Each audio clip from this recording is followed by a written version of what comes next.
rádio e às terças-feiras, às 20 horas, você poderá nos acompanhar ao vivo aí da sua residência do Paraná e de todo o Brasil e de todo o planeta, né? Todo o planeta. Todo o planeta. Tão importante, né? Falando para o planeta inteiro. E principalmente para você, nosso querido telespectador. Hoje nós vamos continuar falando sobre a vida e seus mistérios. Nós temos aqui um e-mail da Sônia. A Sônia pede para que falássemos algo sobre a dependência química. Diz ela que o grande problema da família dela é a dependência química. E ela diz assim: Dr. Celso, incrível. Tem algumas pessoas na minha família que começaram a usar drogas depois de 50 anos de idade. Mayusha, você viu que barbaridade? Já estava numa idade bem avançada, 50 anos de idade. Então isso não é só para adolescente. Com certeza não. Eu acho que se a pessoa está num momento difícil da vida e alguém facilita esse processo, esse meio de trazer e apresentar, a pessoa aceita. Às vezes não tem nada melhor para ela naquele momento, ela pensa, né? Claro que existe sempre uma solução melhor, mas ela acaba aceitando aquilo para anestesiar a dor sentida no momento. É verdade. Vejam bem, nós observando aqui o e-mail da Sônia, ela vem de uma certa forma comprovando aquilo que nós falamos sobre o inconsciente. Os registros traumáticos e perturbadores que estão arraigados no nosso inconsciente, eles são os trilhos por onde percorrem os vagões do trem chamado vida. E esses trilhos ou esses traumas que estão no inconsciente, eles são acessados pela mente inconsciente e eles estão tão vivos dentro da gente como se tivesse acontecido hoje. O inconsciente é atemporal, ele não faz distinção de tempo, nem de ontem, nem de hoje, tudo é agora. E eu trabalhei com um dos membros da família da Sônia e ele me autorizou que falasse sobre o caso dele, inclusive disse que eu poderia citar o nome, mas eu não vou fazer isso. Nós sempre falamos de casos clínicos, mas nunca falamos a pessoa, e às vezes nós mudamos um pouco para não dar a característica que nós estamos falando da pessoa tal. Muito embora todos os casos clínicos são autorizados, mas mesmo assim nós preservamos a identidade da pessoa. Vejam bem, quando eu trabalhei o inconsciente dessa pessoa, ele já estava com 51 anos de idade, acionou um registro da 6ª geração da família dele.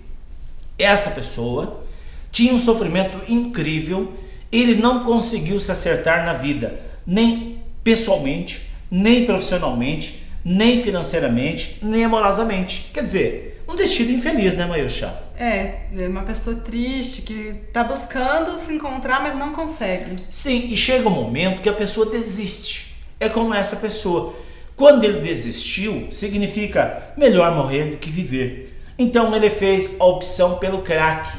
Uma pessoa com 51 anos de idade, não é uma criança. E aí nós fomos para o inconsciente dele e encontramos na ancestralidade dele aquilo que nós chamamos de cripta. Cripta é uma morte encoberta. Alguém dos ancestrais mataram uma outra pessoa, que não era da família, enterraram, consumiram o corpo. Vejam a profundidade do emaranhado que se manifesta no inconsciente dos usuários de drogas. Todos, absolutamente todos os usuários de drogas, independente da idade, independente da droga que ele usa, existe como pano de fundo no inconsciente dele abortos graves na família, natimortos, mortes violentas, suicídios ou assassinatos. Isso a experiência clínica prova pelo inconsciente, que existe este emaranhado dando suporte para este programa de autoeliminação, que é uma forma de suicídio, né, Mayusha? E a pessoa, quando ela se droga, ela morre por causa das drogas, ela é considerada suicida também? Ela, pessoalmente, socialmente, não, mas espiritualmente, a pessoa é responsabilizada no mundo espiritual como suicida. E o espírito dessa pessoa vai pro Vale dos Suicidas também. Vai pro Vale dos Suicidas, ele passa lá 1000 anos, 2, 3 mil anos, depende da evolução, sendo atormentado por ele mesmo. Junto com as pessoas que deram um tiro na cabeça, Sim, estão no mesmo patamar. No mesmo patamar, porque existe neste plano espiritual uma esfera de atração por semelhança. Tanto aquele que suicida tirando a própria vida com um tiro, ou aquele que se suicida pelo álcool ou pelas drogas. Aquela pessoa negativa também fala muita coisa ruim e que aí tem um problema gástrico, tô com uma úlcera. Ela também se suicidou. Ela criou esse problema emocional, somatizou, e isso pode ser grave. Mas isso entra um pouquinho num outro campo, diferente das drogas, porque a pessoa que é dependente química, ela está gritando em alto bom tom para a família que existe algo que precisa ser tratado. Algo nos ancestrais que foram relegados ao esquecimento, alguém que foi excluído, alguém que foi morto e não foi reconhecido.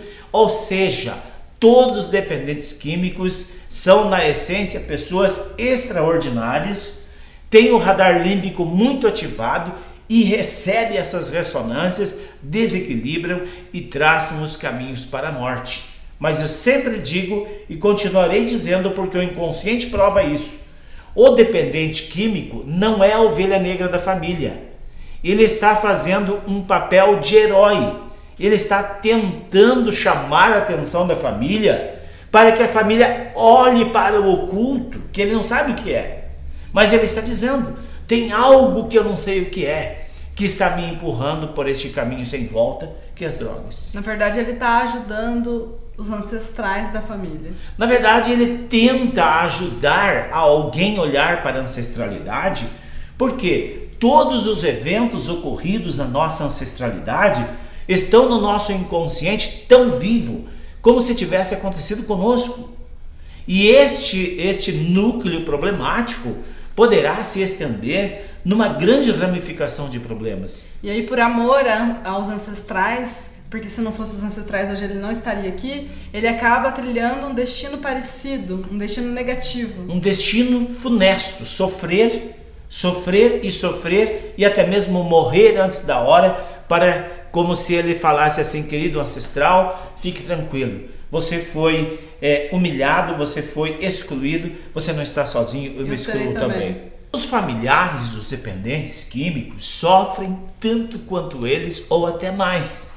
Só que é um sofrer cego, porque não sabem onde recorrer, não sabem a quem buscar. É uma epidemia mundial, as drogas. Mas por que se tornou essa epidemia mundial? A grande verdade, meu querido telespectador, é uma só: as religiões macularam as questões humanísticas. Algumas religiões são maravilhosas, falam da vida, falam dos mistérios da vida, falam sobre a espiritualidade equilibrada, mas como esta grande proliferação de religiões, ficou uma confusão na cabeça do povo. E quando nós falamos em ancestralidade, tem muitas pessoas que taxam o nosso programa como um programa de espiritismo, como um programa não sei do que. Gente, esta questão é muito mais séria do que se fala, é muito mais profundo do que se possa imaginar. Tem pessoas que taxam tudo que não é da sua religião como do diabo. Isso é um absurdo. As pessoas estão sofrendo, estão passando por uma miséria de conhecimento, a família está deteriorizando e continua embasado numa fé cega, colocaram-lhe uma tapa nos olhos e não tira por nada. Isso precisa ser revisto. A família tem que ser vista em primeiro lugar, depois de Deus, a família.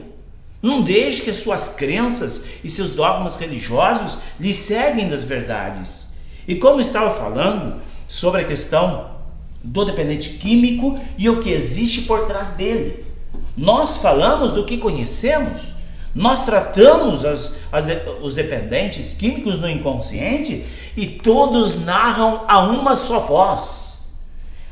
Há abortos não tratados, Há mortes encobertas na família. Há segredos familiares que estão desencadeando, estão entrando em erupção como um vulcão. E estoura na cabeça de quem, Mayusha? Dos filhos. Dos filhos, com certeza. Dos mais fracos. Daqueles que não têm uma estrutura psicológica formada, que estão ainda na fase de formação da personalidade.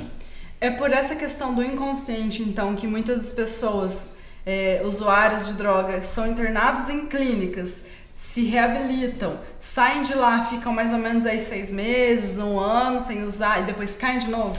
Olha, eu estou com um e-mail aqui da nossa telespectadora aqui do Vale do Ivaí, a Gilmara.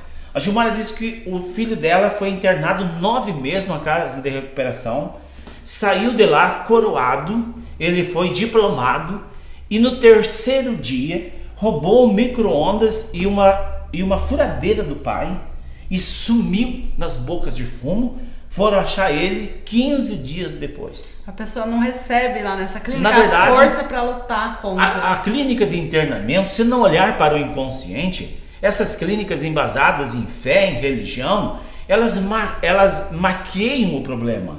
É apenas uma maquiadura. Mas no inconsciente da pessoa, dentro dele, está fervilhando aquele vulcão que precisa entrar em erupção. Ele está representando mortes violentas, ele está representando excluídos da família, está representando as almas abortadas e não se olham para isso. Nós precisamos, como diz a Silmara, 9 meses de expectativa, 9 meses de esperança. No 3º dia, esse jovem volta para as drogas de novo e caminha para a morte. A Silmara é nossa participante aqui nas terças-feiras e também ela participa das constelações familiares. E ela está tratando o filho dentro de 4 sessões que ela fez, já faz 8 meses e o filho não caiu ainda nenhuma vez. Ela fez 4 sessões. Ela tirou então as amarras que estavam... Tirou as amarras do inconsciente do filho, o complexo de rejeição na gestação e o trauma que o filho carregava dentro dele de não ser amado. Então aí esse jovem carrega um fardo que não era dele. Exatamente. Agora nós, como membros de uma família, nós não podemos dizer simplesmente eu sou você, você é você, ele é ele. Não, nós somos um membro de um corpo só. Nós pertencemos a um todo familiar. E se existe nas gerações passadas problemas traumáticos, problemas violentos, de mortes violentas, de mortes precoces, de exclusão, isso vai ser transmitido para o descendente via campos mórficos e ele não vai saber lidar com isso. E sempre é naquela criança, o jovem, bastante inteligente. Por quê? O radar límbico dele é bem ativado e ele capta essas dores, traz para si a responsabilidade de vivenciar essas dores, tentando curar o sistema, e aí cai no mundo, cai nas drogas e ainda é taxado como uma ovelha negra. É por falta de informação que esse jovem então não consegue ajudar a família de uma forma correta. Na verdade, veja, se os problemas se acentuam a nível de inconsciente, como que ele vai fazer? Se não tiver uma ajuda por especialistas no inconsciente, ele não consegue se libertar. Daí ele fica cada vez mais perdido e desesperado. Exatamente, como o filho da dona Gilmara, que faz 8 meses que ele não usa mais drogas, depois que começou o tratamento, ele é assíduo em todos os programas que nós falamos, em todas as terapias, ouve a terça-feira pelo rádio. Então depois que limpa o problema do inconsciente, a pessoa consegue ter acesso a informações, ele vai ter uma vida agora tranquila e feliz. Sim, não adianta você falar de Deus, tem que falar da alma, que Deus está dentro da pessoa e precisa se valorizar. E nós voltamos então na segunda-feira falando mais sobre a vida e seus mistérios. Até lá, um grande abraço. Um grande abraço, até segunda-feira.